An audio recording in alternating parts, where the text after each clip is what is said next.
¿Funciona? ¿Funciona? Buenas tardes. Good afternoon. I will just say I will just talk about the technical questions before we begin. This session will be partly in Spanish, partly in English. So it would be necessary for you to have your headphones to listen to the translation services. So if we give you 2 or 3 minutes maybe to get some headphones before we start. En español, un anuncio técnico-logístico. Esta sesión será parcialmente en español y parcialmente en inglés. Por ello sugerimos que si no tenéis cascos con vosotros para escuchar los servicios de traducción, os vamos a dejar un par de minutos, 2, 3, 4 minutos, para que podáis haceros con unos cascos y así seguir el contenido de la sesión, tanto en español como en inglés. Gracias.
Good afternoon. I am CR. So, the best people is remaining to this third plenary session, so thank you for coming. After our work during these days in the parallel and with intense and successful debates, we have in this last session Professor Divina Frau Meix from University Sorbonne Nouvelle in France that will introduce the speaker and the discussant. Finally, the 2019 Distinguished Contribution Award will be given, and our President, Janet Vasco, will announce. And at the end of this event, also for the closing, the Beijing 2020 conference will be present also.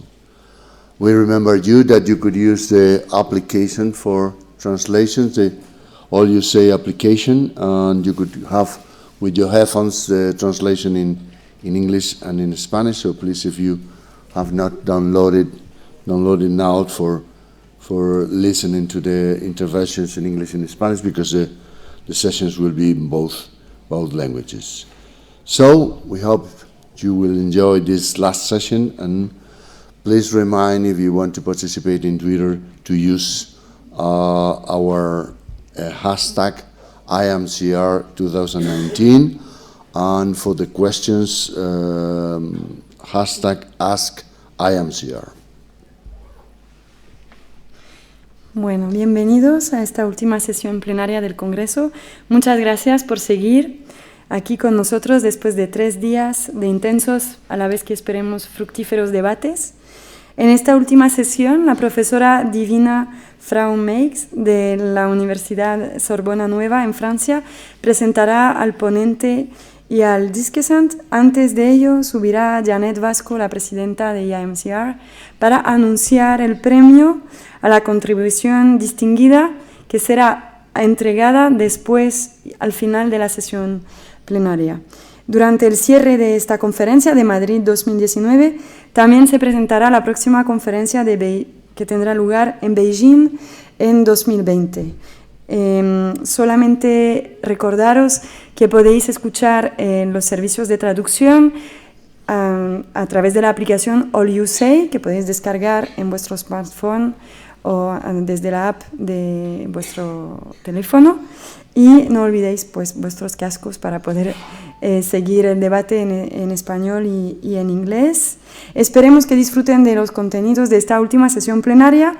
No olvidéis de utilizar el hashtag Iamcr 2019 para la conferencia en general, lo que nos queda de conferencia por lo menos, y las postconferencias mañana, y Ask Iamcr para esta sesión plenaria, para hacer llegar vuestras dudas y preguntas a los ponentes. Muchas gracias e invitamos a Janet Vasco a subir y anunciar el premio.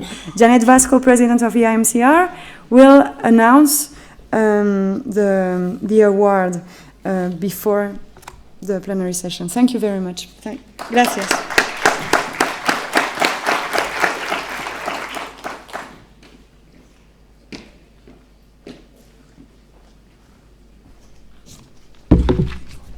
Thank you very much. We have recently started this tradition of honoring one of our members each year who contributes what we think is very important time, efforts, and so forth to support the association. And this year, 2019, the Distinguished Contribution Award, I'm extremely happy to announce we'd like to give it to Helena Souza.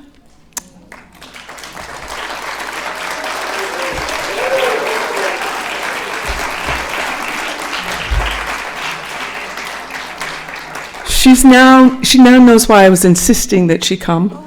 Thank you so much. Thank you, Janet. I have to say some nice things to her. No, please. About her. No. She is a professor of communication sciences and community. Sorry, I'm going to get through this. at the Communication and Society Research Center and the Dean of Social Sciences School at University of Minho in Portugal. Helena has been a dedicated and active member of Iamcr. She was head of the local organizing committee for the 2010 Iamcr conference in Braga.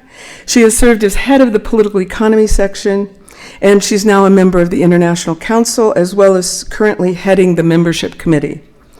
She is an exceedingly kind individual who we want to thank for her consistent and generous contributions to the association. I also am very proud to say I'm her friend. Thank you so much, Jennifer. Thank you so much. This is for you. Thank you all very, very much. Thank you very much. Thank you, Janet. Thank you. Wonderful. Thank you. Thank you. Oh, I should have done this.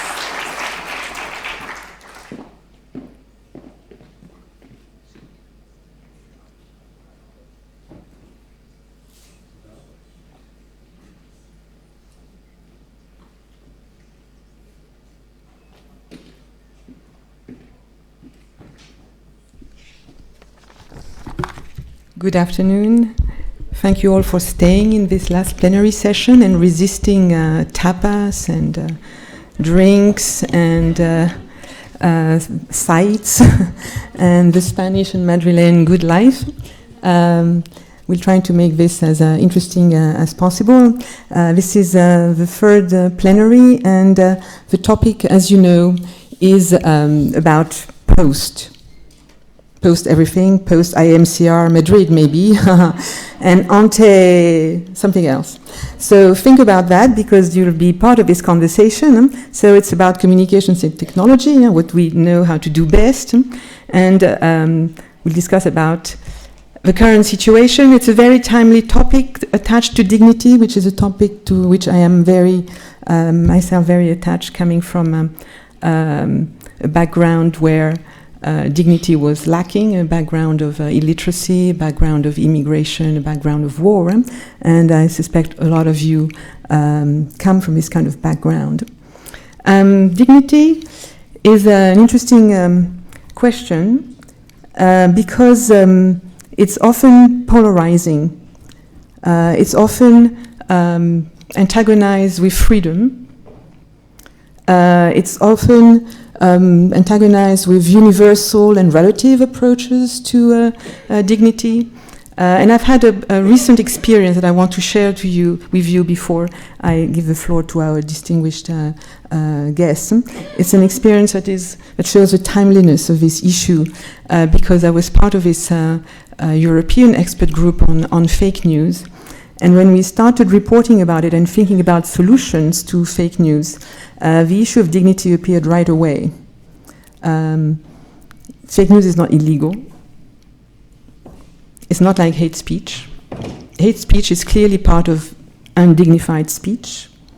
And so we had this fight between the first of universal rights, that is not part of the preamble of the Declaration of Human Rights. It's part of the first right, which means it was thought of legally to be actionable.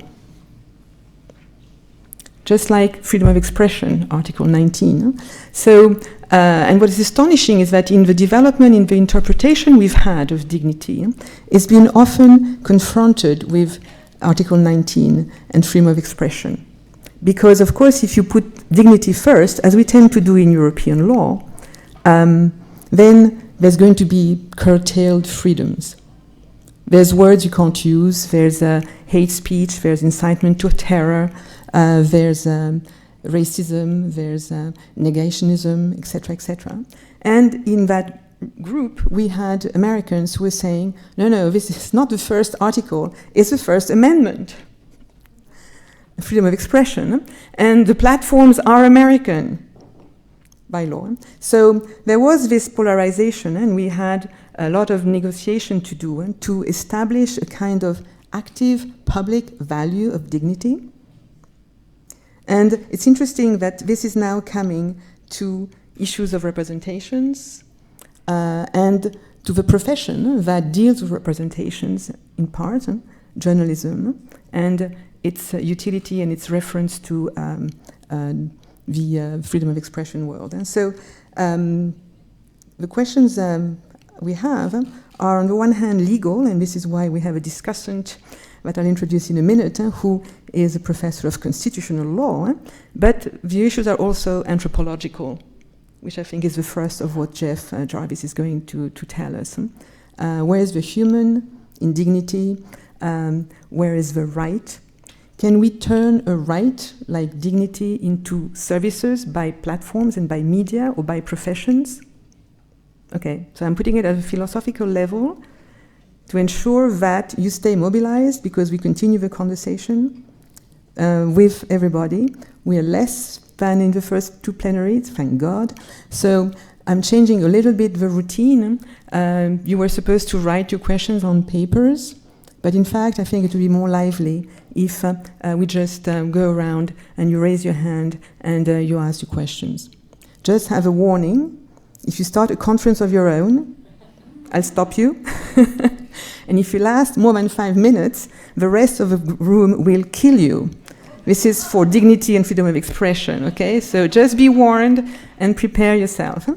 So now it's my pleasure to introduce to you Professor Jeff Jarvis, that you all know because he has had a lot of distinguished prizes and occupations and books. But at the moment, he is the director of the Tao Knight Center for Entrepreneurial Journalism in the Craig Newark Graduate School of Journalism at CUNY, the City University of New York. He is the author of many books, some of which are in Spanish and waiting for you out there. One of them, the latest, of course, addressing some of the issues he'll talk about today, which is to say Google and post-Google. So how about that for mimicking your post-mass approach?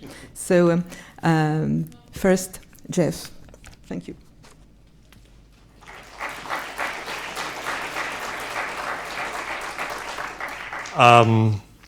So I'm honored to be here, and I'm quite intimidated to be here because I'm not a real academic.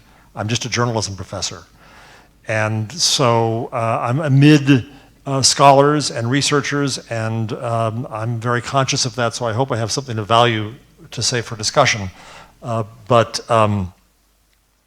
I bow to you and the work you do in research, and we need more of it right now, especially in this field. For myself, I don't think that I've been radical enough. I'm accused of being radical, but I want to think about ways in which I'm more radical. So I want to look past media, past Gutenberg, past mass media, which is what I think the internet really killed, thus past the idea of mass, past post-text, post this notion of content, which is a Gutenberg era idea, post-stories, which will get me in a lot of trouble, and even post-explanation. I always start with Gutenberg. I've become a Gutenberg geek. I've taken pilgrimages to Mainz. I believe strongly that that was a crucial point in society, and historians in the room will shoot me for trying to find parallels, but I'm only a journalist, so I'll try to find them. And this is the timeline, I think, of Gutenberg that we know well. 1450, movable type, of course, invented elsewhere, but then popularized and made workable by Gutenberg. It was not until 1605 that the first newspaper was invented. It took a full century and a half before anyone thought to invent that which was so self-evident. 1814, steam is added to the printing press, so we get the penny press and mass media. 1900 broadcasting, 1950 TV, 2019 is where we are today. And of course, what I've left out is 1994, October, the introduction of the commercial web browser. Well, that is 25 years from where we are today. So in Gutenberg time, we're only at 1475. We don't know what the internet is yet. It's very early days. I believe that the change we're undergoing is not occurring quickly, it's occurring slowly, and we don't know where this goes. I want to mention a theory by two academics at the University of Southern Denmark, Tom Pettit and Lars Ole Sauerberg, who created what they called the Gutenberg parenthesis. in which they argue that Gutenberg created an exception in history, that before Gutenberg, knowledge was passed around orally, mouth to mouth. It was changed along the way. It was thus very fluid. There was little sense of ownership or authorship. The business model was pretty much one scribe, one book, one patron, half a year. And the aim of the scribes was to honor the ancients and preserve ancient knowledge. Come Gutenberg, of course, our knowledge becomes linear. McLuhan would say that the line, and this sentence is an example, becomes our organizing principle. Knowledge becomes fixed, as Elizabeth Eisenstein has argued. We ended up with property as a metaphor with the Statute of Anne and the notion of copyright. The business model thus came out of that we had a property we could sell called content that filled a property called a book that had an alpha and omega, a beginning and an end. And the aim was to honor the experts, Frau Dr. Professor so-and-so who's written a book. Now they say we come to the other end of the parenthesis. And they say that now knowledge is once again passed around link to link. It is remixed and changed along the way.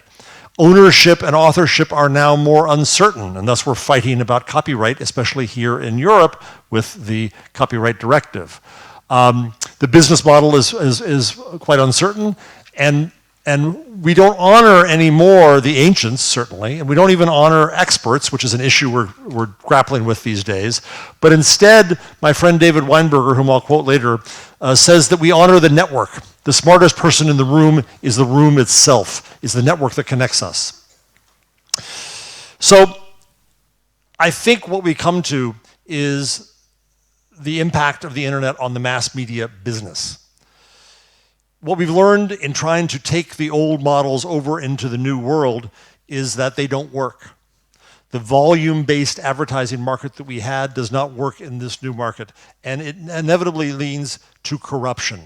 Attention as a business model, volume as a business model leads inevitably to cats and Kardashians and ultimately to Donald Trump, for whom I apologize, by the way, who is the clickbait candidate, who is the product of this age of trying to bring over the old model of mass media into the new world of the internet.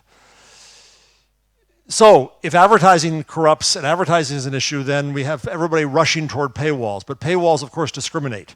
Rasmus Kleist-Nielsen at the Reuters Institute for the Study of Journalism at Oxford released his annual study last week, 2 weeks ago, in which they found that in the United States, fully half of the subscriptions for digital news go to only 3 brands: New York Times, Washington Post, Wall Street Journal. Thus, the paywall limits the spread of news across the public. Charity is the next thing that people turn to, but charity is finite. It's working for The Guardian, God bless. It's working for public media in the US. It works here in Madrid for El Diario, but it's limited. And so what we end up with is a scorched earth business model. We end up not knowing where the hell we can go. Now, I run a Center for Entrepreneurial Journalism. I try to work on this. I work on many models, including membership and commerce and events and education, and try to reinvent advertising. So I work on these efforts to try to find new business models for news, and I hope we can find them, but we are not there yet. So that pulls one rug out from underneath us in media. The business models we had are not working anymore, but there's more. It kills mass media, and to me what that really means is it kills the idea of the mass. This great quote from Raymond Williams, who said, "There are in fact no masses, there are only ways of seeing people as masses." That to see people as a mass all the same, which we had to do in mass media because we had only one product and we had to convince everyone all the same that it worked for everyone. But it was fundamentally an insult. John Kerry says the mass is a fiction. Its function is a linguistic device to eliminate the human status of the majority of people, to ignore them. And I started looking at the various synonyms for mass, and it's a frightening collection of insults to the public. The horde, the sheeple, the great unwashed, the hoi polloi, gullible, irrational, barbaric, violent, mediocre, credulous, atomized, amoral, rootless, faceless. John Kerry also said that the term the mass is the sum of all possible crowds. So we had mass media, we have all academic programs organized around the notion of mass media, yet I want to pull that rug out from underneath us as well. I come to the end of mass. I also, in trying to depress myself, has been trying to think about new structures here for what journalism is and what we call ourselves, and I want to question those assumptions. And the primary assumption that I hear from my field is that we are storytellers. When we interview people for professors' slots, they all salute the same flag. Of course, we're all storytellers. And I start to doubt that, which is heresy, but that's what I do for a living. I read a book recently called How History Gets Things Wrong, The Neuroscience of Our Addiction to Stories by Alex Rosenberg, who's a philosopher of science at Duke. And Rosenberg argues that the theory of mind, which is what we've used so much as the basis of our stories, the basis of the notion of motives, the theory of mind says that we have beliefs and desires that we bring down into actions. And Rosenberg says that neuroscience does not find evidence of the theory of mind. And it's a long theory, and I won't go into the details now, and he'll do a better job than I have. It's a fascinating book. But what he says in the end is that we have fooled ourselves into thinking that we can understand the motives of people of why they do what they do, and that is the basis of our stories, whether those stories are history or journalism or prosecution or fiction or drama. This really pulls a rug out from underneath us. If the story doesn't work, where are we? I emailed Rosenberg to say, he talks about history, how about the first draft of history, which is journalism? And he said, stop trying to explain what people do driven by motives. Instead, he said, we have to start talking about the major social trends, and this is a bit of Darwinian talk here. Figure out how the structure of cultural variation and selection imposes outcomes. That people in their minds and in their societies are testing each other constantly to find a low watermark, to figure out where to go, and that's not necessarily the motive that we thought that came out of the theory of mind. So if we take away our business model, and we take away our role as storyteller, I thought I was left with our role as explainer. That's what we do, we think, in journalism and in other parts of media and the arts. But then I read this book by David Weinberger, who I mentioned earlier, who's at the Berkman Center for the Study of the Internet at Harvard Law. And in Everyday Chaos, David looks at machine learning and AI and argues that they do a better job of explaining than we can. That is to say that a simple A/B test with sufficient data can make a better prediction than we can based on our assumptions, yet there's no explanation. He says that deep learning's algorithms work because they capture better than any human can the complexity, fluidity, and even beauty of a universe in which everything affects everything else all at once. It's a universe we can't explain. Machine learning brings us face to face with the incomprehensible intricacy of our everyday world, but this benefit comes at a price. We need to give up on our insistence on always understanding our world and how things happen in it. That really pulls out the rugs underneath us. If we're not storytellers and we're not explainers, what are we? In Rosenberg's view, Newton robbed us of the idea of purpose in the universe, of a grand plan. Darwin robbed us of the view of purpose in biology. And now neuroscience robs us of the idea of purpose in our lives. This leads, I think, potentially to a crisis of cognition. How do we understand our world? We move from a Gutenberg-era notion of understanding things as alpha and omegas and straight linear lines to a world that is too complex to understand. When people get this idea, they're going to freak. If we think that there's fear about technology in the new order now, wait till they can't understand the world. So I think we find ourselves at a Wendepunkt, at a fulcrum point in history.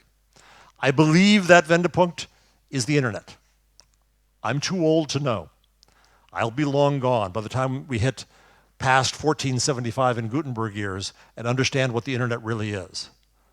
But I think it's important for us to try to study and understand what that internet is. So I ask myself, what is the internet? I do not believe that it is a medium. This will get me in trouble too as heresy. This is the media view of the internet, that we had print and broadcast, and now we add a third thing in here called the net, and it's a medium like the others. I think that's utterly wrong. And I think all of the regulation we see coming presumes that the internet is a structure for manufacturing content, just like old media, and it's not. This is the internet view, in which media is almost entirely sucked in to the black hole gravity of the net. Communications has already been sucked entirely in. Social was started entirely there. Retail is moving in. Finance is moving in, along with it crime, of course. Education is barely tickling it. It should be much farther in, don't we know? But the internet becomes the organizing principle. What is that internet? In McLuhan terms, it's an ecology.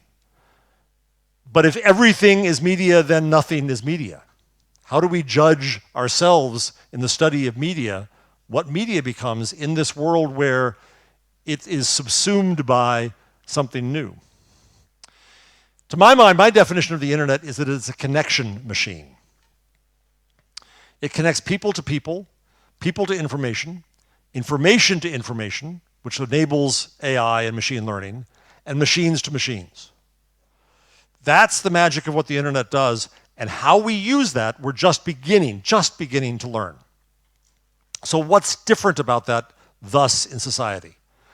I have an incomplete list. I would be eager to hear your thoughts on what this then changes. And mind you, I will scream to my grave that I'm not being a technological determinist here. I'm not arguing that this changes us, but I'm arguing that we have to understand the mechanism of what it is and what impact it has. Now everyone can speak once they are connected, and eventually I believe everyone will be connected. Information itself is connected, information to information, that enables AI, that enables a rise. That enables machines to now find insights that we cannot find as human beings, which will scare us. And then, of course, economically, the internet is based on abundance, exploitation of abundance, rather than control of a scarcity. So, where do we end up? I believe we return to the notion of the conversation. I believe that becomes the organizing principle that I care about most here. And in this, I salute the late, great, wonderful James Carey, the late professor of Columbia University, who talks about this in every book he does. And Carey said, "Republics require conversation, often cacophonous conversation, for they should be noisy places. The noise that so disturbs us now is about society relearning how to have a conversation with itself. From Gutenberg on, our conversation as a society was mediated by media. And now that we have direct conversation again, we don't know how to do this, and Lord knows we're screwing it up. But we're learning bit by bit how to do this." He says that conversation has to be informed, of course, and the press has a role in supplying that information. But the kind of information required can be generated only by public conversation. I think that's critical to our understanding of where we head now.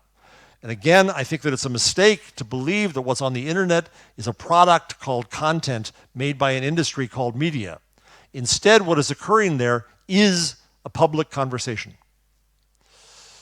Carey continued that the idea of a press as a mass medium, independent of, disarticulated from the conversation of the culture, inherently contradicts the goal of creating an active, remembering public. So I salute, above all, this notion of the conversation and trying to understand where we go. This idea that we, as a society, are trying to relearn how to have that conversation, and we in media have a role in trying to help convene and improve that conversation. So let me give you an example of this. This is my favorite conference in the world, VidCon. I love you so much, I'm here right now instead of there. Because it's going on right now in Anaheim, California. VidCon is the YouTube fans conference and social video fans conference. The first year I went about 5 years ago to interview someone on stage. I didn't know what VidCon was. A friend made me come. I said, fine. My daughter, who's now 22, was in the kitchen as I was leaving. She said, "Where are you going?" I said, "LA." She said, "Why?" I said, "Have you heard of VidCon?" And her response was, "Well, yeah. Like, why are you going, you old fart? It's wasted on you. These are my people." I learned a great deal at VidCon. I saw when my daughter and the other people there, let me first set the stage. It's 3 floors of the Anaheim Convention Center next to Disneyland. So if you go, take your kids. The first floor is about 18,000, 20,000 YouTube fans. The second floor is 5, 6, 8,000 YouTube creators. The third floor is the industry floor, otherwise known as old white men like me who exploit the 2 floors below. What I learned by going to VidCon is I saw that when my daughter shares a video, she is not saying, "This is a very good product, I recommend you consume." She instead is saying, "This speaks for me. This is part of our conversation. This is what I was trying to say yesterday. It was what you were trying to say yesterday. It fills out what we were saying." And it makes me see that we have to change media fundamentally to fit into this world. It means we have to look at what we thought of as content now instead as a social token that people can use in their conversations. I ran into Nick Kristof, the New York Times columnist, some time ago. He blamed me for having being the first to show him Twitter. And he said, "What's next?" And I said, "Memes, young man, memes. Make ideas and facts and calls to action such that people can share them as part of their conversations, so we improve and inform their conversations." That's a different way to look at what we do. And it's because of the internet that we have these possibilities. I got into a fight with a New York Times columnist on Twitter. Fight was strong. I got into a disagreement with a New York Times columnist on Twitter who was arguing that basically journalists should get off Twitter. He wasn't saying quite that, but he was saying they should ignore it, they should lurk, it's poisonous, it's bad. And I said, it's fine for you, who has a column and a newsroom, where you can share what happens in your life and get it written about, to say that. But for all the people who were never represented in those newsrooms, who were not covered by the old white editors who thought stories were too small to do, who finally have a voice and can report, don't turn your back on them.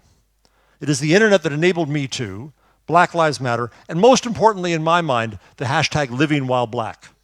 As a white American, I didn't fully understand what African Americans went through when they were just innocently shopping or going to school or going into their homes, and a white person who feared them would call the police on them and put them in danger. Now, because of the internet and because of YouTube and because of technology, they can record and witness that for the world. That's what the internet allows in the conversation. So I believe that the internet is not a tale of technology. If we look back at printing and text, we're concerned about the technologies. To read back about what Gutenberg did as, I believe, as one of the first technology entrepreneurs, was a lot about the metallurgy and the thickness of the paper and the wetness of the paper and the chemistry of the ink and a whole bunch about the physical being. And then steam-powered presses, and then my favorite Rube Goldberg machine on earth, the linotype, and then finally cold type, as we called it coldly. We cared about the machine for a while as new machines would come out, but then the machine faded. As Clay Shirky says, technology becomes important when it becomes boring. So we don't really care about the machine when it comes to text anymore. We care about the internet as a machine, but that too, I think, is wrong. The internet is the story of society. The internet is us. And when we see efforts to regulate the internet, especially here in Europe, something we can discuss if you like, I believe so far that the internet, how am I doing on time, by the way? Is anybody timing me? I believe that a lot of the regulation we see in Europe, is misguided and has unintended consequences. That they are efforts to control content. They are efforts to control speech. They are efforts to control technology, but the truth is all they want to do is control human behavior. There are human behaviors coming out on the internet that we don't like, that we want to control, so we move to regulation. Now, I'm not opposed to all regulation. I know I'm sounding like a libertarian right now. I'm a Kamala Harris Democrat. But I do believe we've got to protect the liberties of the internet.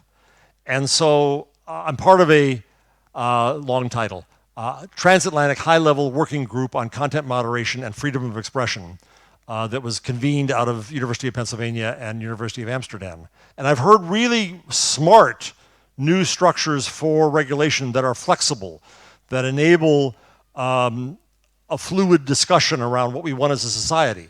But I think laws like Netzdege in Germany that outlaw hate speech and think that's going to solve our problems in society are misguided and are injurious to free speech. I think fake news laws in France and Singapore making truth the standard is very dangerous. I think that even GDPR, which is well-intentioned, is disadvantaging newcomers and small companies. And the goal is to hurt Facebook and Google, but each one of these regulations makes them only stronger because they have the power to deal with this. I think the online harms report in the UK is incredibly dangerous because it tells the platforms to kill illegal speech. That itself is a disturbing concept, illegal speech, but also legal but harmful speech without defining harm, putting a chill on all speech as a result. I believe we're headed into a moral panic about the internet, and we've got to calm the F down and recognize that society is figuring itself out and its norms out. This is a story not about the machine, but about people using the machine.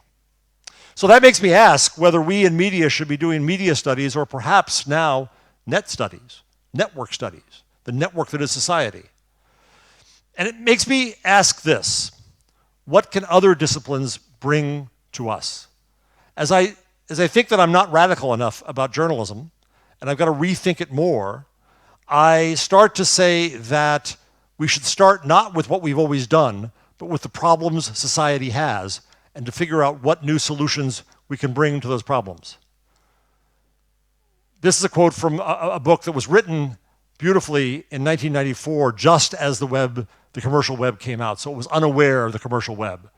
If the news is, as James Carey said, a curriculum, then journalists should be as diligent as archaeologists, sifting for cultural artifacts, or as watchful as sociologists and anthropologists, observing patterns of behavior and custom. How are people using the technology? So if the problem we have right now in society, one of many, is the demonization of the stranger, the other. In America, little brown children coming over our border who will somehow steal our jobs, our security, our homes, our money. As absurd as that is, they have been made into demons because they are strangers. Then our challenge is to make strangers less strange. How do we do that? I think we can learn from anthropology. Tim Ingold, in a survey book about anthropology, a UK professor, I love this quote, said that taking others seriously is the first rule of my kind of anthropology. We in media too often did not take people seriously. We treated people as a mass. We didn't take communities seriously on their own terms. Ingold says the aim of anthropology is to make a conversation of human life itself. That conversation is not just about the world, it is the world. What can we also learn from neuroscience, right? If our problem is that in America, 40% of the country, and in the UK, 50% of the country is deluding itself with fake facts and fake news and fake this and fake that, well, what's making people believe that? Dana Boyd of Data and Society in New York says that we are in an epistemological war, where if I don't trust you, I'm not going to trust your facts. In fact, God help us, Kellyanne Conway was right when she said we have alternative facts. So a neurologist says that human biology makes the formation of these us-them dichotomies inevitable, but it's not fixed. It can change in an instant. As he said in his book, or an essay he wrote, the Swedes spent much of a few centuries marauding Europe, killing people everywhere, but now they're Swedes. They changed. So we could change too. How do we in media change people? How do we use all of these disciplines to rethink what we do in media, to think more expansively that we're not just media, we're not just a subset of the net, we become the net. So in the end here, I want to ask, what do we teach as educators? I think we start with reteaching listening, with understanding new ways to teach listening in ways that we didn't do in media, because we controlled the story, we controlled the content, we controlled the product. Media were made to speak, because that's all they could do, for the few and for the elite. Now on the internet, anyone who's connected can speak. That's a different world. But of course the problem is, who is listening? We're all speaking now, and I'm one of those, right? I'm on Twitter every day, I'm blogging, I'm speaking up a storm, but I'm not listening enough. Back to this book. Listening becomes more than mere reception of communication messages. It becomes a message in itself. The act of listening is a message. McLuhan, the medium is the message, listening is the message. It confirms the identities and importance of the speakers because we listen to them. Speech divorced from listening is more empty than eloquent. Therein, I believe, lies my view of the essence of media reconsidered. So this led me to a new definition of journalism, because thank God for tenure, I can do obnoxious things like redefine my own field. So my new definition of journalism is this: to convene communities into respectful, informed, and productive conversation. Informed is still in there, but the preamble is respectful. I had the word originally civil there, but I've seen that civil is a problematic word because it tends to be those in power who define what civil and civilization are. So I haven't come up with the perfect word for there. I'd be eager for your suggestions. This led me to be able to start a new degree at the Newmark School called Social Journalism, where we start not with content, but instead with observing, listening to, understanding communities that are communities of their own definition. Not bullshit definitions like millennials, but definitions of people as people. So, having said all that, I'm now eager to listen. Thank you very much.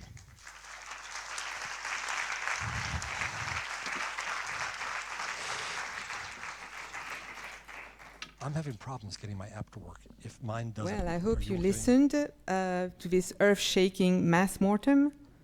And I was worried for a while because I thought we were this very pessimistic perspective, but thank God some solutions are coming, especially in the rise of conversation. And dignity, that I'm bringing back to the discussion, as self-empowerment, maybe the empowerment of strangers also. Strangers are speakers and listeners. This is what I'm keeping. And strangers are the people who stand to lose a lot in this conversation. But the internet seems to be maybe changing things and depolarizing what we've polarized in the pre-internet world, polarization between us and them, and migrants and nationals, and etc. So let's listen now to what the legal mind has to say with our discussant, Lorenzo Cotino, who is a professor of constitutional law and a lawyer at the University of Valencia. He has been part of the Transparency Commission of the Valencia regional government. Valencia is my region, so I'm very happy to welcome him here. Buenos dias, tanto gusto. He is also an ancient magistrate, which is important in terms of experience of the High Court of Justice of Valencia region, and he created the association Derecho TICS in 2004, which is a network for IT law, where I suspect they have very interesting conversations. The floor is yours.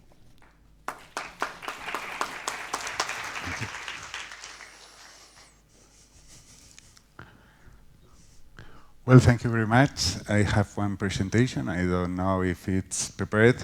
Thank you very much to the Iamcr, and special to the organization of it. Loreto Corredoira is, she has made a lot of efforts in Spain about the mass media law and specifically about internet law. And there were not too many people like her since 20 years ago. Well, thank you very much. Well, after a person like I have like the prisoners the last word in that Congress. I'm sorry, I will be speaking in Spanish. Yo hablo el último, como dicen a los reos en España. Después de la intervención de Jarvis, pues es difícil superar el nivel. Al menos me centraré más en...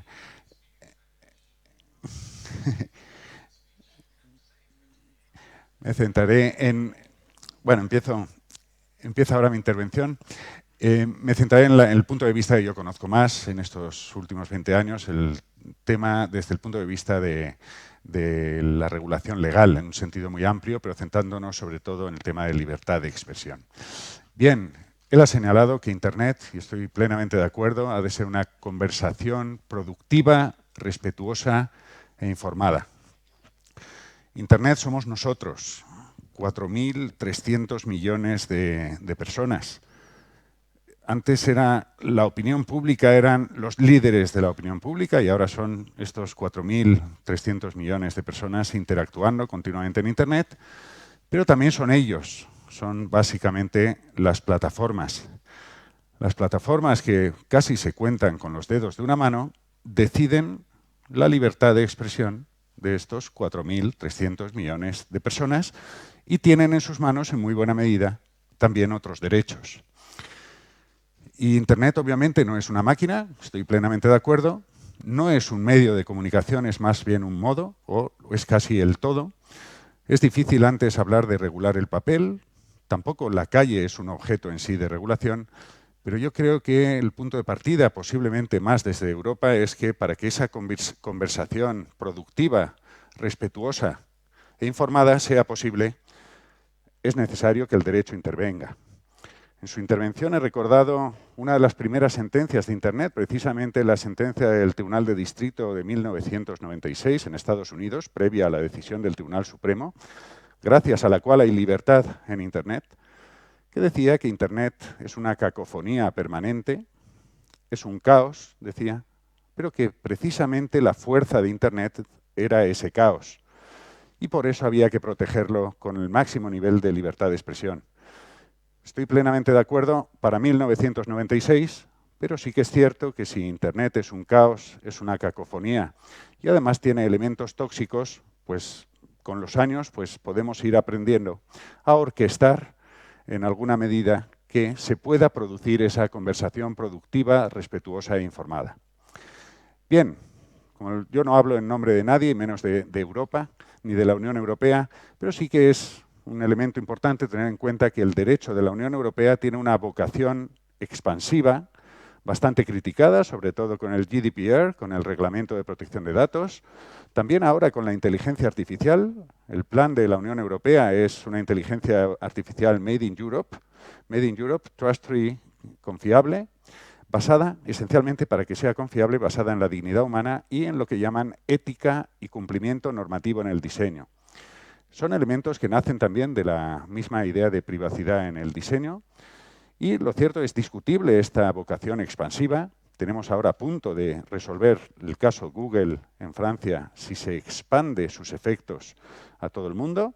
El abogado general de la Unión Europea ha dicho que no, en principio. Yo creo que es razonable que no se extienda más allá de la Unión Europea este derecho de supresión y olvido. También hay una pendiente, una decisión muy importante en un caso de Facebook, que también la sentencia previa que hay en el sistema de la Unión Europea, en este caso sobre Facebook, sí que se señala que un juez puede hacer órdenes para detectar contenido ilegal en Facebook, más allá de la Unión Europea. Señalo estos dos ejemplos como ejemplos de expansión, incluso esa vocación para el ámbito de inteligencia artificial. Puede ser discutible, pero lo cierto es que quien quiera, esto sucede en Estados Unidos, quien quiere hacer negocios en Estados Unidos o dirigir servicios en Estados Unidos tiene que cumplir normas, a veces también muy severas en el ámbito del mercado.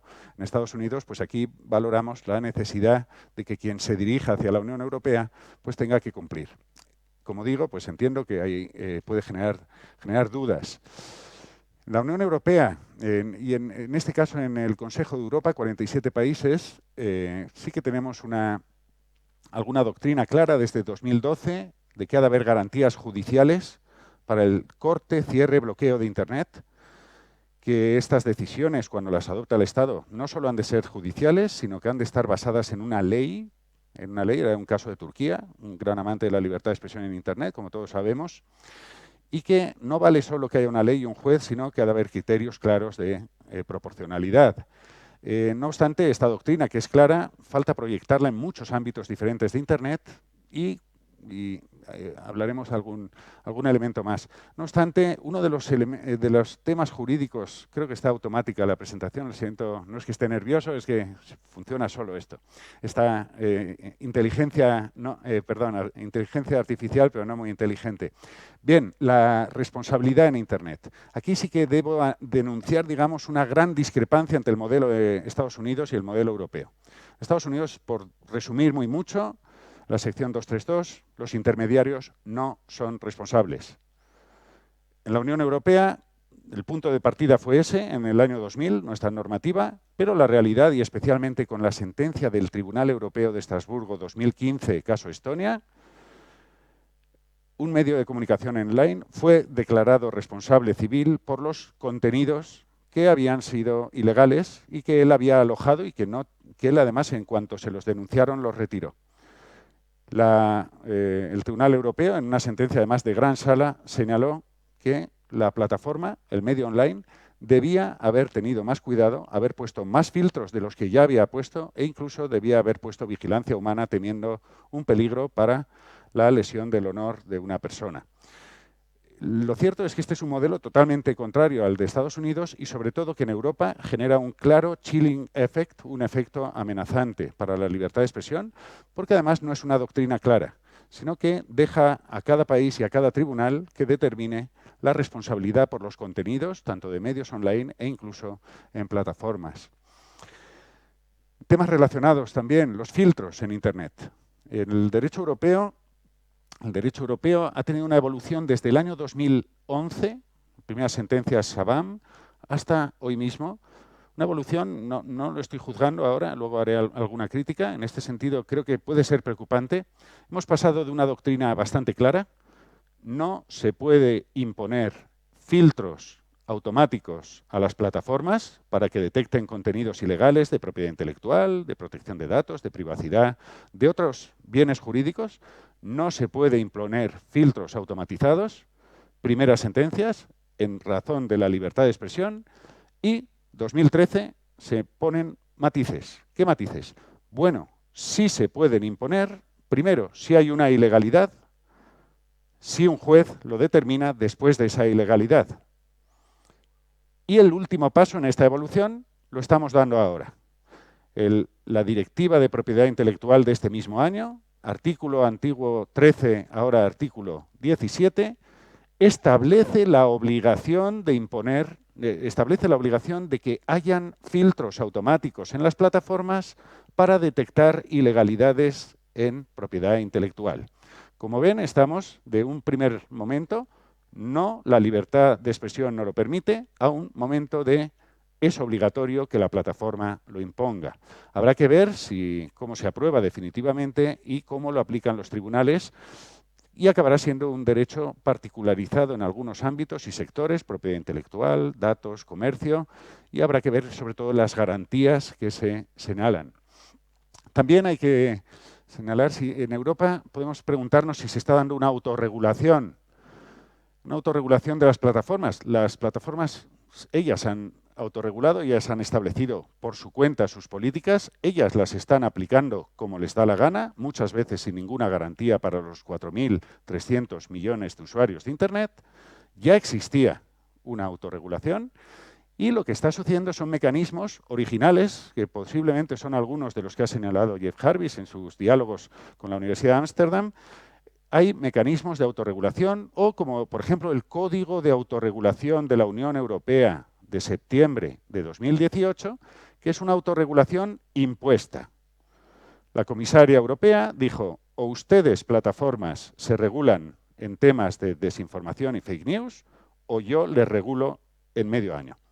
Y hay un código de autorregulación que parece puede parecer que no contenga obligaciones, pero sí que tiene obligaciones, sobre todo con el seguimiento exhaustivo que está haciendo la Unión Europea en esta materia.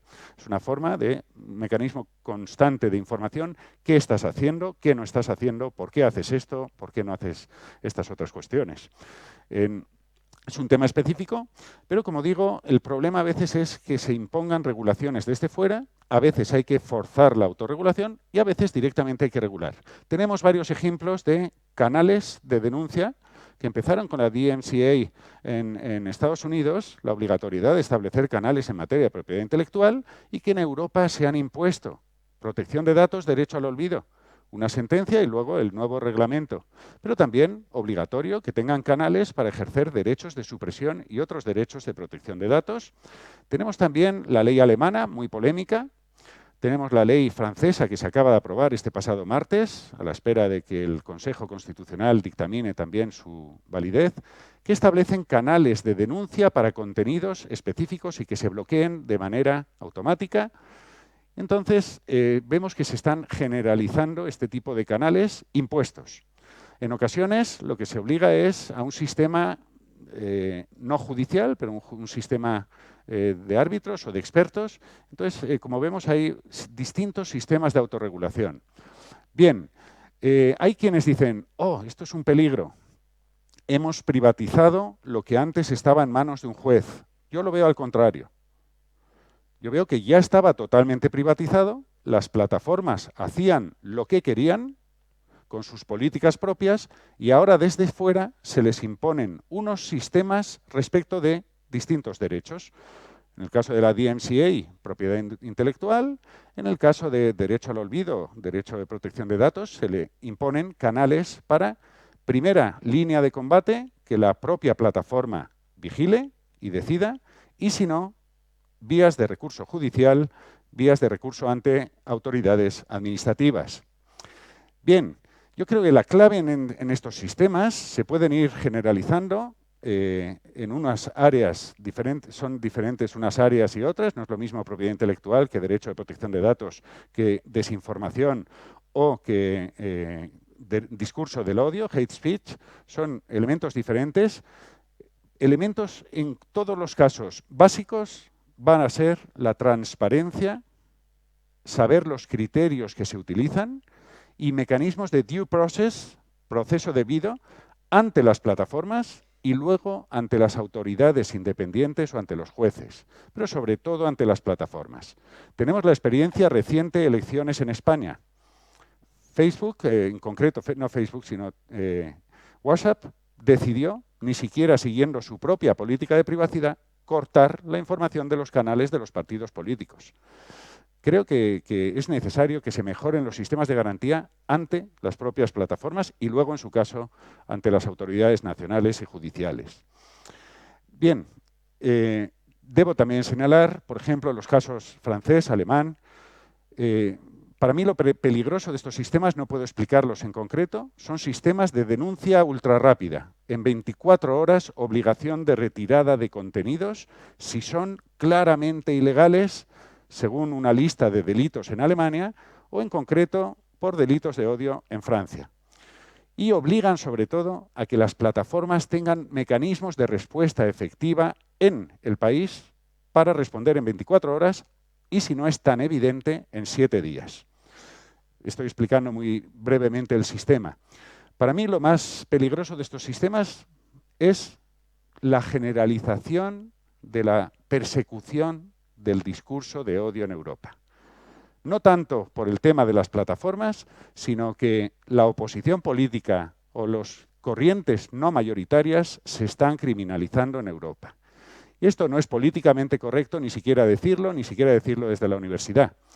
Al mismo tiempo, son preocupantes los sistemas, 24 horas, etc. El sistema también, la ley francesa, hay que recordar, hay dos leyes. Una, la que se aprobó el pasado martes, y otra que se aprobó en diciembre del 2018 sobre fake news. Es una ley que aquí la garantía es judicial. Un solo juez para Francia, en periodo electoral, debe determinar si una mentira es relevante para el proceso electoral y para que se adopten medidas rápidas en ese proceso electoral. Habrá que ver la aplicación de esta normativa. También el Consejo Audiovisual francés tiene grandes poderes en periodo electoral.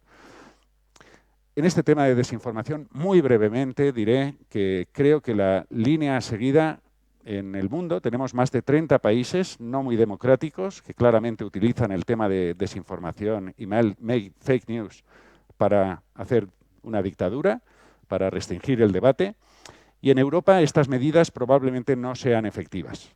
El concepto de desinformación en democracia ha de ser tan restrictivo que probablemente estas medidas no serán eficaces.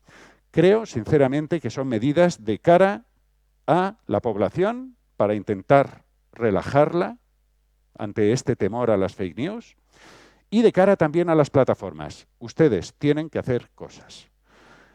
Creo que no son especialmente efectivas. También diré que hoy por hoy, al menos en España, la producción de fake news y de desinformación en periodo electoral básicamente la hacen las agencias de los partidos políticos y los propios partidos políticos. Pero normalmente a eso no se le suele llamar desinformación. Bien, muy brevemente, ya para ir concluyendo, un tema que es básico en todo este congreso, este estupendo congreso que he tenido la suerte de participar, es la automatización, la personalización masiva de la información, sistemas de inteligencia artificial en el ámbito de la información. Aquí creo que se han de extender algunas garantías que ya se contienen en el Reglamento Europeo de Protección de Datos.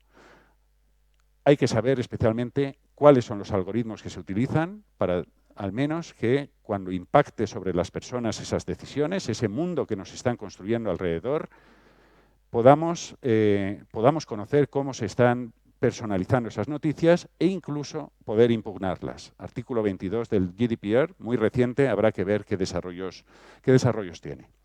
Bien, en Estados Unidos la doctrina clásica, que yo siempre me ha gustado mucho, señala que hay un gran temor por la libertad de expresión de que los poderes públicos orquesten el discurso público. Eso es lo que se quiere evitar. En Europa, obviamente, también, pero lo que se quiere es orquestar no desde el sujeto público, sino se quiere permitir, como iniciaba, que la conversación sea productiva, respetuosa e informada.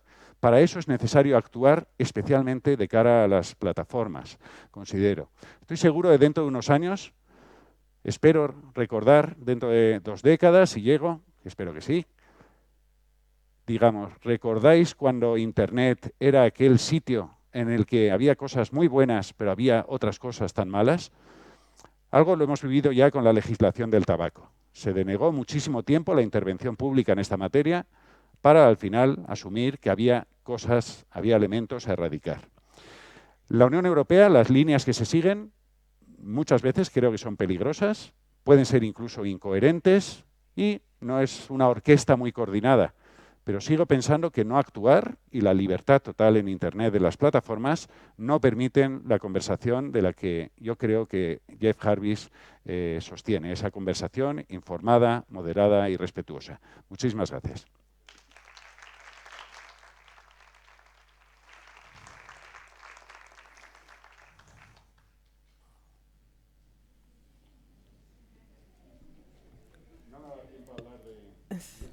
Oh, Our new too boss. bad. We needed the other alternative, not just Trump. We are between rogue countries, aren't we? But I think one of the main topics that emerged from what you told us is this idea of accountability. Who is accountable for what is happening, for this conversation?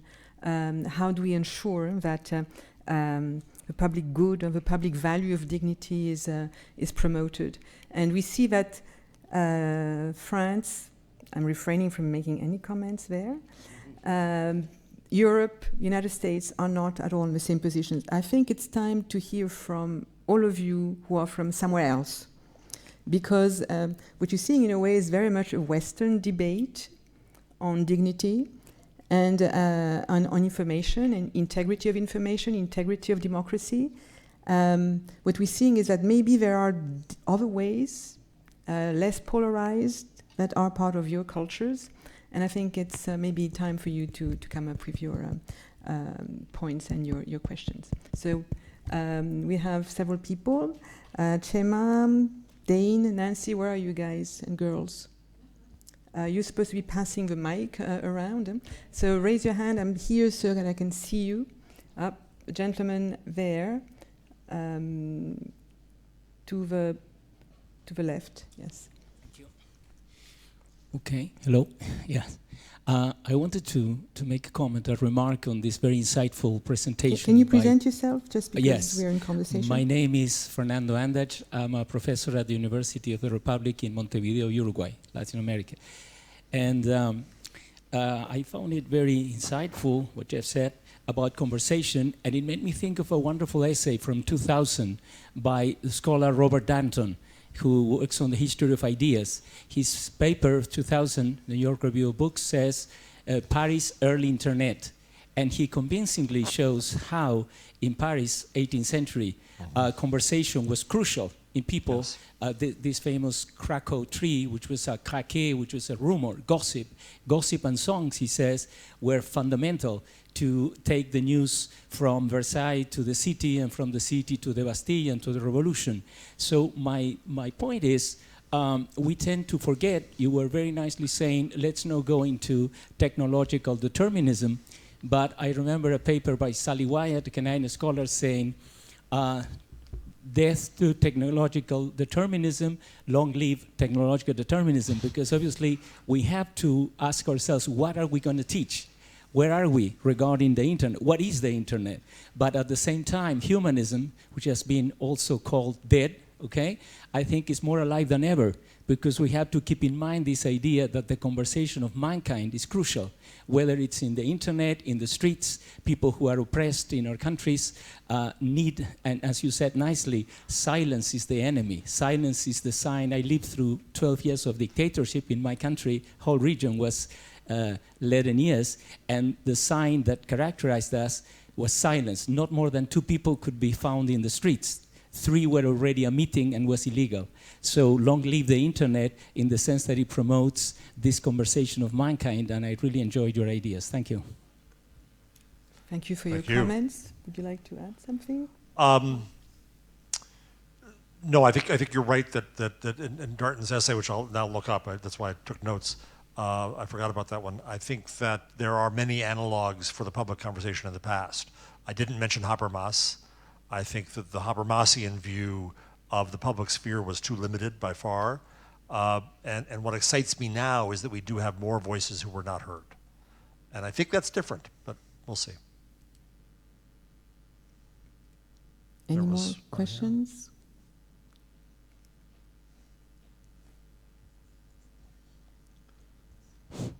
Yeah, okay. Yes, it's on. You're on. Okay, You're on. okay. Thank you. So I'm Yi-Chen from the Xi'an Jiaotong Liverpool University in Suzhou, China. So I really enjoyed these 2 conversations because from different perspectives, geographically and disciplinarily. One from the journalism department, one from the legal perspective. And because my background is also in communication and law, so which I really appreciate these 2 different dialogue. So my question is quite pragmatical, actually, because I study internet governance, and particularly in the case of the fake news and, for example, the platform, the regulation, the self-regulation of platform, for example, like Xinjiang Weibo. So my question is, like, I agree, to some extent, the internet did facilitate the conversation, but the conversation has to be meaningful, has to be rational, because there's a power always exists, no matter in what kind of sphere. So some people, group of people get more power to speak loudly, where the others may not. So this is what we call the market failure, even no matter it's in traditional media, even in the internet spheres. So therefore, I believe, and also the freedom of expression is not always, we have the limitation, for example, like harm, which is based the fundamental regulation, the principle. So my question, therefore, is for the legal perspective. When you talk about like self-regulation or privatization of regulation by the platform, actually, like Facebook, Zuckerberg already mentioned, they do not want to have these burdens like a self-regulation. So the Weibo also told them yesterday, they said they have like 0.4 million post each single day. They have to do this check verification about rumors, fake news. So for them, it's the burden, it's the kind of power they may not want it. So what is solution? I mean, they say they want to give back this solution to the authority, to the government. So you regulate, you do the regulation. You just tell us what is fake news, what is rumors. Then we followed. So I would like to invite your proposal for anyway, in some way, forward or kind of advice to the self-regulation by the platform. So you think they want the power. Actually, they may not want that kind of power. Yeah, my questions. Thank you.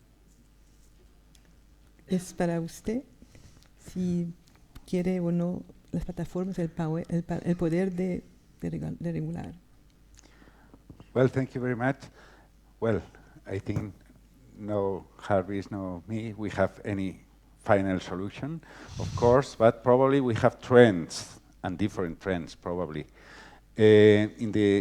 Especially in the case of fake news and misinformation, I think there is not a clear legal solution, because freedom of speech, even in Europe, maybe it's not so wide like in the US, but we don't have the right to lie, but close to. We have a lot of interpretations of the truth, especially in elections, and then it's very difficult to separate what is lie, what is not lie.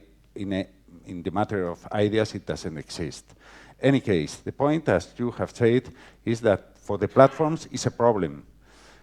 But the platforms have to assume some responsibilities, some responsibilities not about the contents, but about the mechanism when the contents has been denounced as illegal.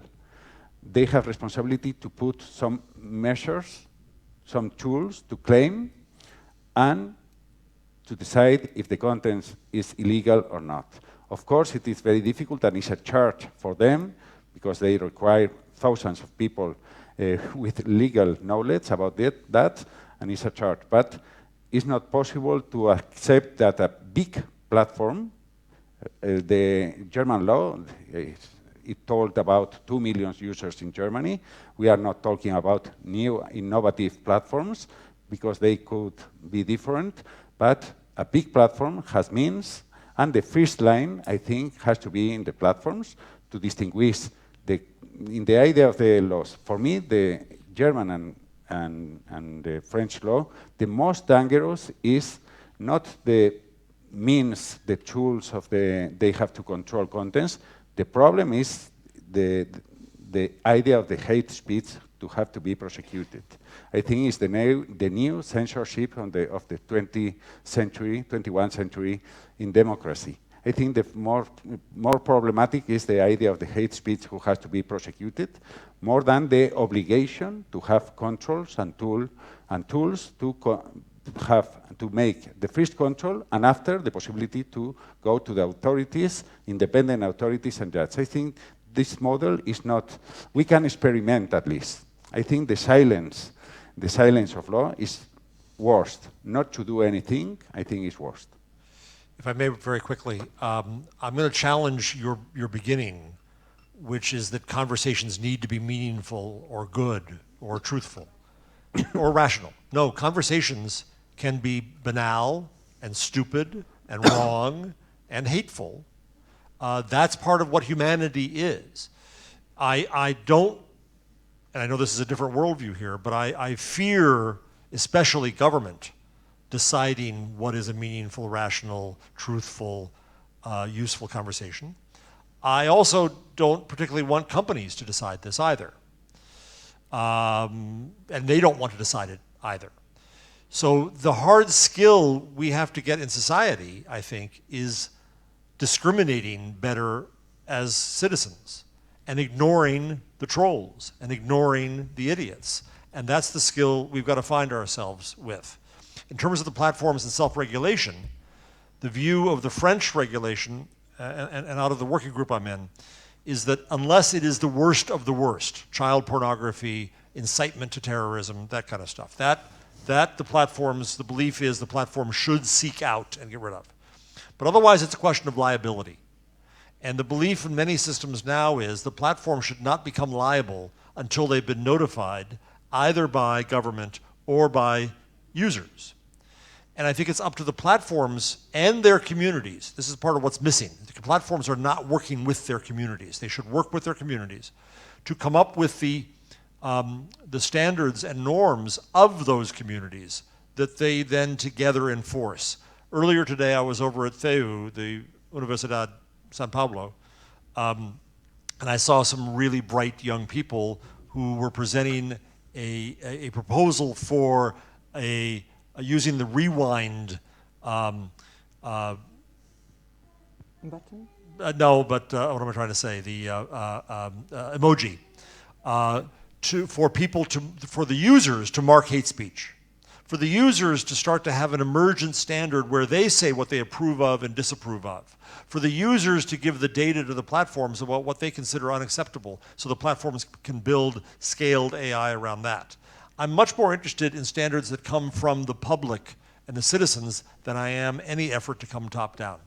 And I think that in the United States, we do have the right to lie. We do have the right to tell falsehoods. It's part of the conversation. And I'd rather have that than have any authority decide what the truth is. Okay, so the judge, the journalist. So over there. Just to testify on that, was decided by the high-level group. The platforms asked to help them for regulation. And I think that's sort of acceptable, that the whole conversation about who's responsible is also shared, including with the communities. So We have here a couple over here, and yes. there. I have the mic, if it's okay. Yes, present yourself. Yes, my name is Fan Yang. I'm originally from China, but I teach in the US at the University of Maryland, Baltimore County. And I really love the panel, and I have a question for Jeff and perhaps the other speaker as well. I love your proposal for the turn to listening, but I'm also wondering what kind of challenges that we might face when lots of scholars have argued that internet is very much a predominantly visual site, if you don't want to use the term medium. So how do we think about those challenges? Even the examples that you presented, Kim Kardashian, among others, are about the spectacle. And if you think about society of surveillance, it's also a lot of times about visibility. So I just wonder what kind of challenges do we face and how we might engage them. Thank you. Excellent point, thank you. I think that you're right, that we in essence have new alphabets of communication coming out in the form of emojis and memes and photos and videos. And that there especially, the interpretation of them is in the eyes of the beholder. So in the working group I'm part of, they have argued that, convincingly to me, that we should not be talking about regulating content.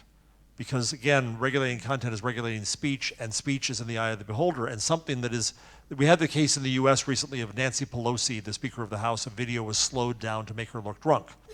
Everyone screamed, this is awful, it should be taken down. The platform said, no, we don't want to take it down. We want to leave it up so you can see what people did, but we're going to not promote it, and we're going to warn about it. Now, I went searching and I found a video from 2016 of the exact same technique on Donald Trump, slowed down to make him look even stupider and drunk, though he's not, he doesn't drink. And it was seen then as a joke. So which is awful and a lie and which is a joke is a matter of interpretation, especially when it comes to images. And the problem with the platforms is going to be that scaled algorithmic monitoring of images, understanding the meaning, is going to be impossible. Content without context, or without intent, or without impact, is impossible to judge. And so that's why I tend to go more towards saying that we've got to allow speech to blossom, though the platforms can decide and should decide what they promote and what they don't promote. Okay, we have time for 2 more questions, and then I'm afraid we have to... Excuse me, Oops, sorry, There's a couple there. Go ahead. Well, I would like to remember one good sentence that says, a big researcher in the US says, the problem is we have the brain of the caverns, like the sapiens, the institutions of the Middle Ages, and the technology of God. This is the problem we have in relation of the last question, and linked with the last. It's not only the decision of the contents, it's because the platforms are exaggerating, normally, the visibility of contents who have special problems. Because the misinformation, the lies, etc., they generate clicks and other effects in the new ecosystem.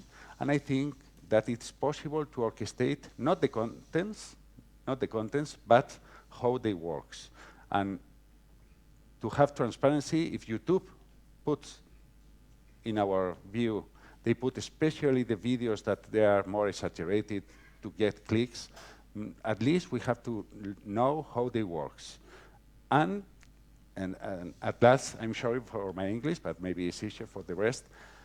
And in Europe, at least, we believe more or less in our system, and we have confidence in judges to decide what kind of contents are lie or not. In our system, at least.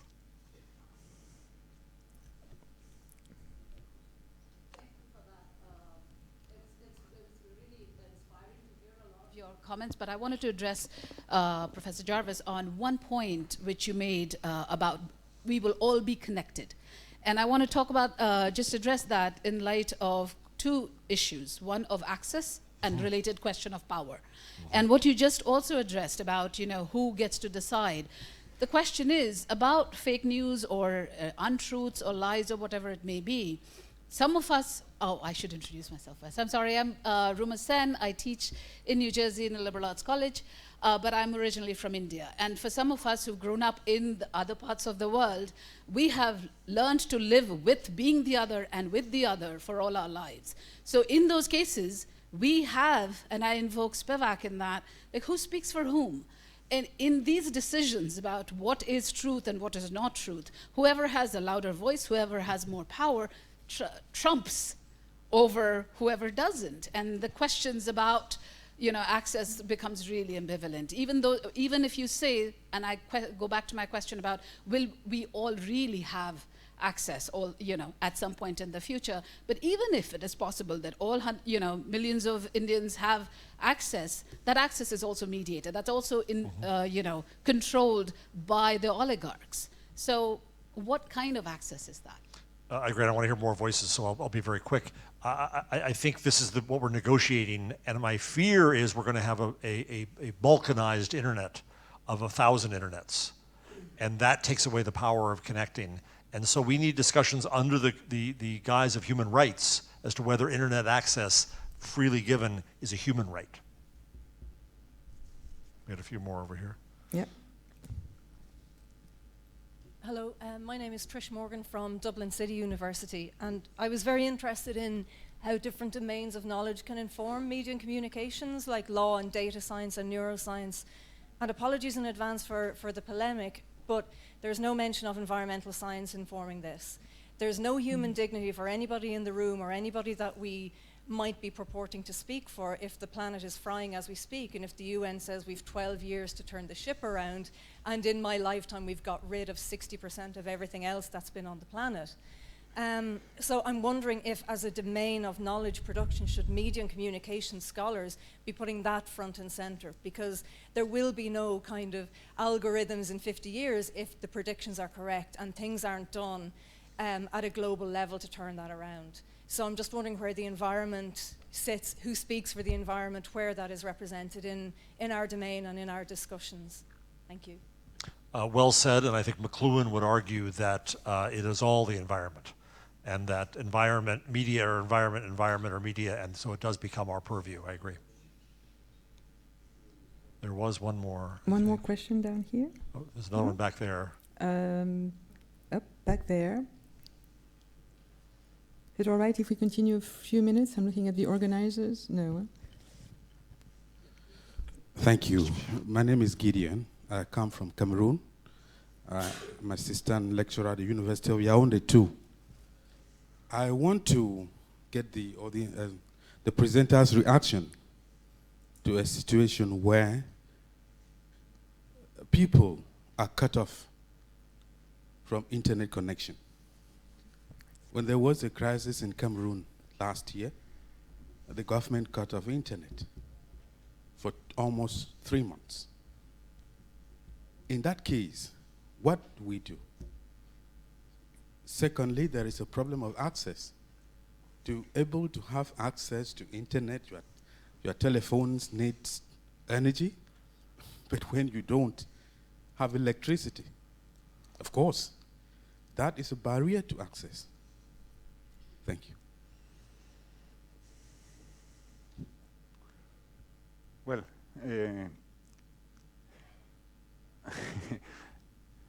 I think I know the question you are saying is very serious, but I would like to make a joke. It would be not bad to be at least 3 or 4 days without the internet for all the humanity, probably. But clearly, in Africa, at least, there is the access today is 1/3 of population. It's a very good news. Of course, there is 2/3 they don't have access to the internet.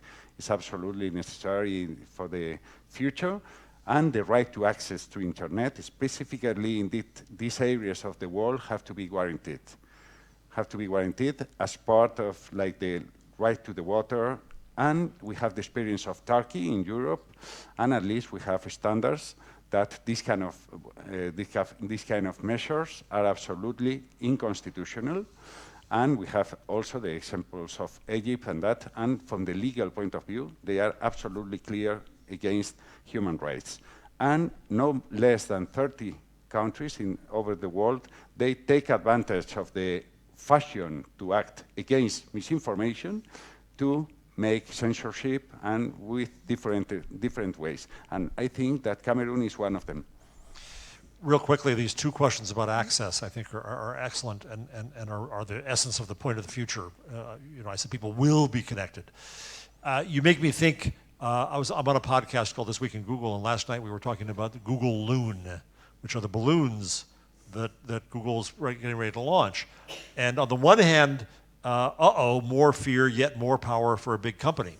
On the other hand, if you have electricity, which is a big if, does a company potentially reach over the boundary of the Cameroonian government such that it can provide access to people around that government? This is exactly what frightens governments to death, obviously, but I think that we will head to a time when through mesh networks and other technologies, access can indeed be available, not respecting borders. One last intervention here. Still traveling through different cultures. Emirates. Arwa. Hello. It's on.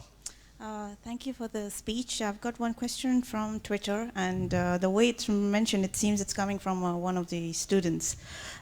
She says in one of your comments in the end, listen. She says, listening to digital media is like choosing to dive down to a digital rabbit hole to become a mindless and objectiveless creature. It's far from reality, sir. So what I understood from her perspective is like basically watching and listening to influencers and bloggers or using social media apps, which is in millions and gonna be reaching billions in the next 5 years, has brought no positive impact in the society and no benefit. So what do you have to say on that? I disagree. I think that through blogging, which I did after 9/11, I met people around the world. I connected with people I never could have connected with. I shared things that I couldn't have shared. I learned things that I couldn't have learned. I don't know, is Hossein Darakhshan here? No, but Hossein is out there, is a blogger I met in Iran. Wouldn't have been possible without the internet. Wouldn't have been possible for me to learn from him. Wouldn't have been possible to hear voices. So when someone says that digital is all crap, what they're basically saying is the rest of humanity is all crap and not worth listening to. And I find that to be a bit patronizing to most of humanity. What? I'm saying that if you say you don't want to listen to all these voices, then I'm not saying the internet is humanity in that sense. I'm saying that there are voices to be heard there. And if you dismiss them all, then that is a patronizing attitude. Yes, I am saying that. So we're going to stop it here. I want to thank you all. And what I take from this is that we are talking about public value of dignity, public value of information, public value of internet. This is what we're going to take forward from this conversation, and hopefully IMCR will contribute to this at world level. Thank you very much. Thank you to our participants.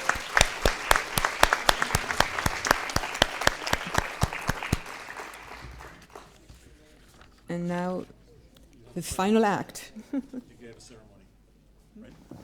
So, final ceremony.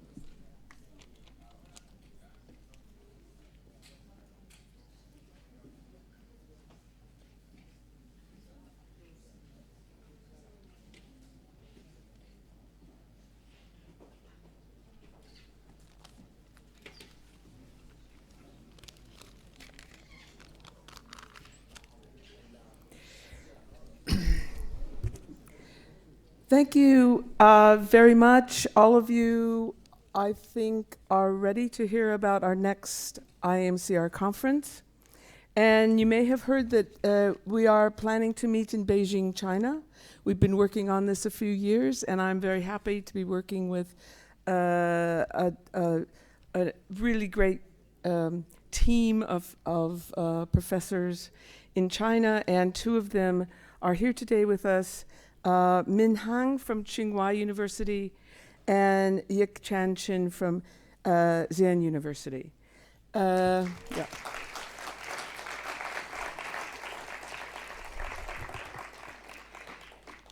They will present some brief comments. They have a video and then follow with a few brief comments. Thank you. I promise that video will be more excellent than our speech, okay? So let's start from some less exciting part of it. I'm joking. So thank you very much, President Vasco, for giving us such a wonderful opportunity. And also I would like to thank members in EB, members in International Council, and most importantly, all the IAMCR delegates for giving us this great honor to host the IAMCR conference next year in Beijing and in Suzhou. Thank you very much.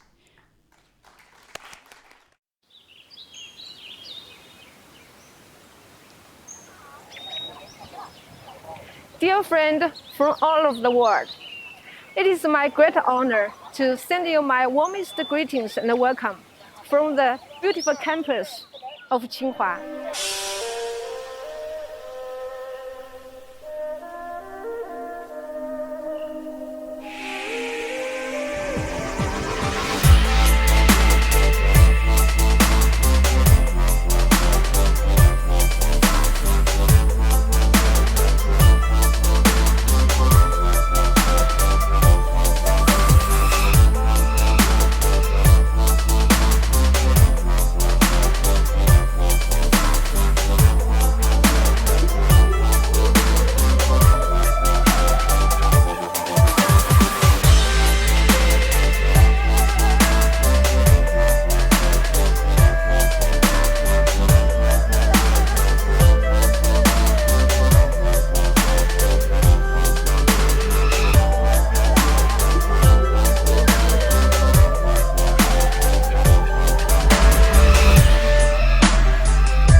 At the critical juncture of the second decade of the 21st century, the world is facing tremendous challenges.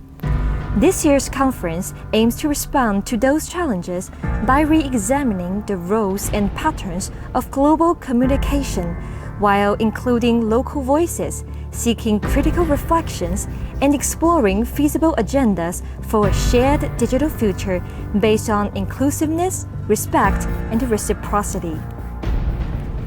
Growing divisions calls for greater inclusiveness of different voices in the media, and equality of access and opportunities become even more pressing. Iamcr 2020 addresses respect for both diversities and shared values. Organized by leading Chinese universities, Iamcr 2020 is set to bring together different perspectives in hope for building an inclusive, harmonious, and respectful digital future.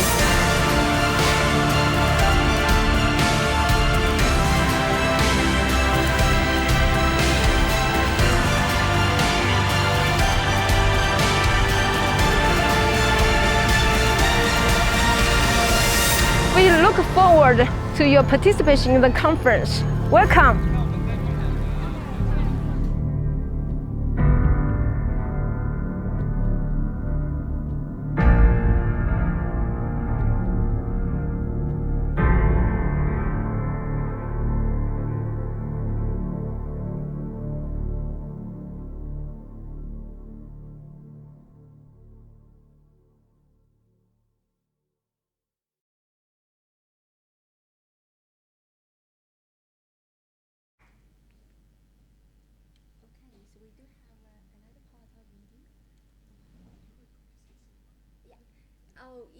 We just want to say that welcome, and Tsinghua is going to host the main conference. And as you say from the video, Tsinghua is located in one of the Imperial Garden from Qing Dynasty. So there, I think by attending the conference in 2020, you can have opportunity of not only enjoying conversation with people coming from different countries, but also the traditional and modern culture of China. And welcome. And again, I would like to introduce my colleague, Professor Ying Chen, and their university is going to host the pre-conference in Suzhou. I think she's also going to give us a short presentation to let you know more about Suzhou, another beautiful city very close to Shanghai. Please.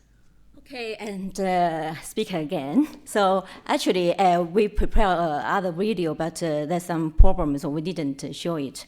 So the next year's the main conference is in Beijing, Tsinghua University, but as usual practice, we also have a pre-conference and a post-conference. So the pre-conference will be hosted by SJTLU, the Xi'an Jiaotong Liupu University in Suzhou, which is only 10 minutes away from Shanghai by speed train. So we welcome you there. So we want to provide you a kind of the experience in both two cities, because Beijing is the political and the center in China, where Suzhou is a commercial and the cultural center of China. So we hope you can provide you both different experience. You can see the historical, culturally China, where also see the political, modern, contemporary China. So therefore, we welcome you come to join us for pre-conference and the main conference. The other things I want to say, if you look at the next year's theme, is about reimagine the digital future, inclusiveness and respect and reciprocity, which is really continuation of today's discussion. We talk about the access, freedom of expression, all these issues. We hopefully will be addressed and then continuously discussed in next year's conference. So we're looking forward to welcome you in Beijing and Suzhou. Thank you very much. And what I would like to add is that we have another beautiful part of the video for the pre-conference site Suzhou. If it's not here, and it will be available very soon in our website. Thank you so much. Thank you.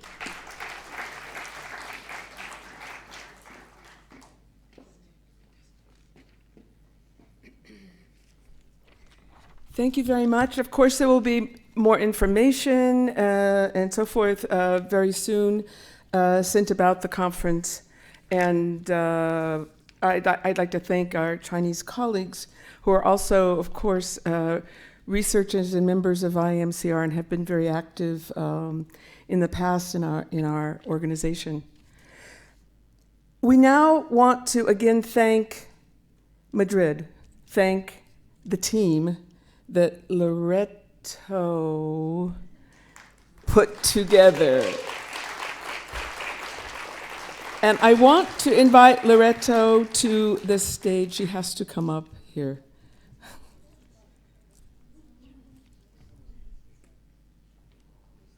We have a tradition also of the head of the local organizing committee, who has a lot of work to do, supervises the team, makes everything work, to say, well, now you have to keep coming to Iamcr because you're now a lifetime member.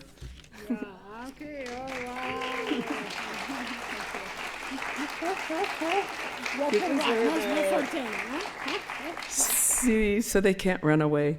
So may I call the team that is here? Yeah, well, that's what I want. Okay. Okay. The team who worked on the conference, please stand. Everyone stand, please. Everyone who worked. The volunteers. The volunteers also, please stand.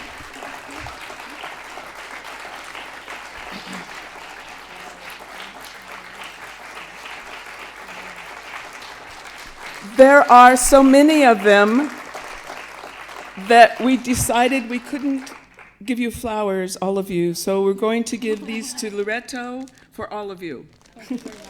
Thank you. It's not very good. Thank you very much. You're welcome. Want to say anything? Well, bueno, muchas gracias. Thank you very much. I said what I wanted to say yesterday. So for those of you who weren't here, it has been a work of 3 years, but we followed the Peter Land advice that we hear from the Leicester conference. It is a lot of work, just in case for the next conference leaders, but we enjoy it. So thank you very much for the opportunity.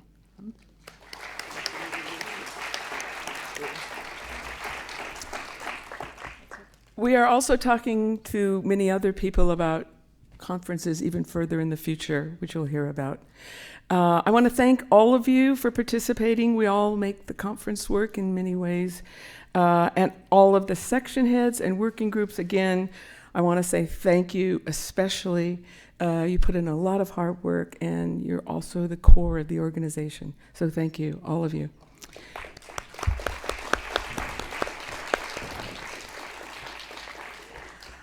I think the 2019 Madrid conference is over. Thank you, everyone. Safe travels.